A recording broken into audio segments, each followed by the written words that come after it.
திருப்பத்தூர் மாவட்டம் வாணியம்பாடி பகுதியில் இருந்து அண்டை மாநிலமான ஆந்திர மாநிலத்திற்கு ரேஷன் அரிசி கடத்தல் என்பது சர்வசாதாரணமாக நடைபெற்று வருகிறது.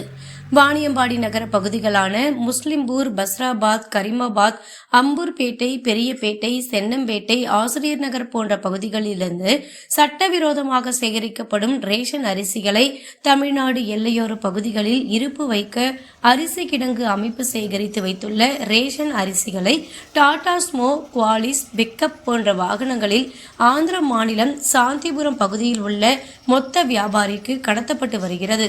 வாணியம்பாடியில் அரிசி கடத்தலில் ஈடுபடும் நபர்களான ஆர்ப்பாண்டகுப்பம் சங்கர், மதனஞ்சேரி குறவர் வட்டம் சங்கர், தும்பேரி குமார், தும்பேரி பகுதியைச் சேர்ந்த ஏழுமலை, திகுவாபாளையம் பகுதியைச் சேர்ந்த ராஜீவ்காந்தி ஆகிய நபர்கள் தினமும் ஒவ்வொரு நபரும் காலை மற்றும் மாலை வேளைகளில் 4 சக்கர வாகனங்களில் 1.5 டன் எடையுள்ள ரேஷன் அரிசிகளை 5 மற்றும் 6 தவணையாக ஆந்திராவிற்கு கொண்டு சென்று விற்பனை செய்வதாக தெரிய வருகிறது.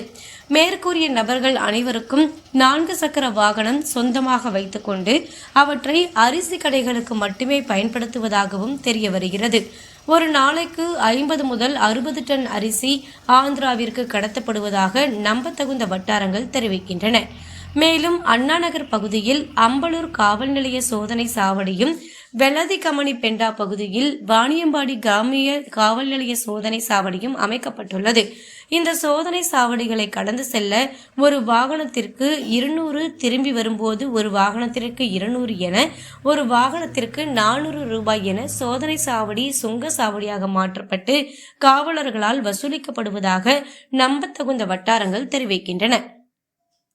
இவர்களுக்கு சுங்கச்சாவடியில் தவறாமல் கப்பம் கட்டுவதால் எந்த ஒரு வாகனத்தையும் காவலர்கள் சோதனை செய்வதில்லையாம்.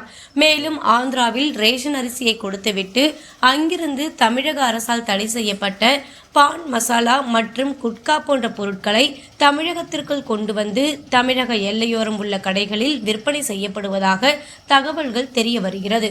ஆகவே இது குறித்து மாவட்ட வழங்கல் அலுவலர் மற்றும் மாவட்ட காவல் கண்காணிப்பாளர் விசாரணை மேற்கொண்டு தகுந்த நடவடிக்கை எடுத்து அரிசி கடத்தலை தடுக்க வேண்டும் எனவும், அரிசி கடத்தலை தடுக்க தவறிய வாணியம்பாடி வட்டாட்சியர் அலுவலகத்தில் உள்ள சம்பந்தப்பட்ட அலுவலர்கள் மற்றும் வாணியம்பாடி கிராமிய காவலர்கள், அம்பலூர் கிராமிய காவலர்கள் மீது துறை சார்ந்த நடவடிக்கை மேற்கொள்ளப்பட வேண்டும் என்பதே சமூக ஆர்வலர்களின் எதிர்பார்ப்பாக உள்ளது. மேலும் வீடியோக்களை காண நவ் இந்தியா டைம்ஸ் யூடியூப் சேனலை சப்ஸ்கிரைப் பண்ணுங்க. பக்கத்துல இருக்க பெல் பட்டனை மறக்காம கிளிக் பண்ணுங்க.